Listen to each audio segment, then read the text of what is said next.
2 poems that are in the anthology, and then a couple poems that weren't. Okay, currency.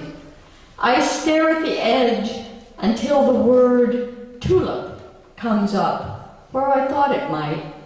But the lag time is a problem. The swollen yellow head of Tweety bird, now offered at the border, as balloon or ceramic, as baby plus crucifixion, as distended incredulity held toward the cars, as silence.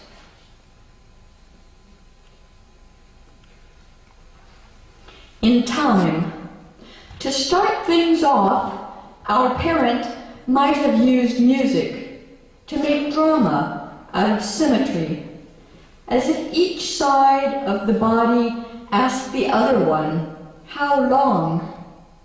If only extenuation could be teased into pulse-like flutters, frills. To frill meaning forget oneself. Oneself meaning one's place in line. Here an ad for Merit cigarettes shows a rhino on a frozen pond. What can time do but pass? Here to pass is the same as to exist, a ghostly appendage of uncertain length. And these next 2 poems I'm going to read were in Finch, but more recently, so that they're not in the anthology. And, but still staying with the Finch motif. Oh, there it is, okay. And these, by the way, are from the brand new book, Verse. Self-promotion. Okay, this one was actually published as fiction in Finch. Lynn Tillman just wrote me and said, do you have any fiction? And I said, no. And she said, are you sure? And I went, well, there's this thing that's not in lines, and so, so I sent it to her. So I guess now it's fiction.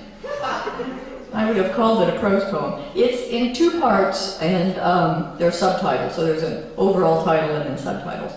Previews. America. The playboy scion of a weapons company repents. His company, he sees now, is corrupt. His weapons being sold behind his back to strong men. Alone, he builds a super weapon in the shape of a man. Now, more powerful and more innocent than ever before, he attacks. Happening. The train halts. An engineer tells us we're stopped because we've lost touch with the outside world. Things are happening ahead, but we don't know what they are. This could represent an act of war. We stand in a field, no longer passengers. Oh, and here's just a really short one that wasn't in Finch, but I thought maybe I'd read it. Hey, sound may be addressed to you, or it may not. A receipt blown crazily across the parking lot was, perhaps, a moth. And this one was in Finch fairly recently. Anchor. Widely expected, if you will, cataclysm. Things I'd say, am saying, to persons no longer present. Yards away, trim junipers make their customary bows. Oh, no thank you to any of it. If you watch me from increasing distance, I am writing this, always. And then I'm just going to read two new poems, just because they're new. Procedures. The palm tree exposes a large number of loose carved spines out of pleasure, boredom. To start over in the carved moment is to take cover. A solid, short woman in a pink wool suit proceeds, anxiously, doggedly, alone, up a sidewalk laid down for her. We don't believe it.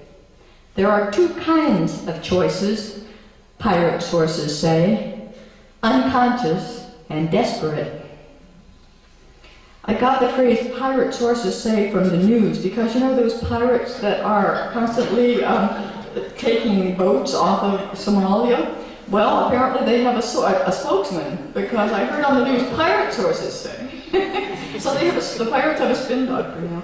I guess that's not really surprising.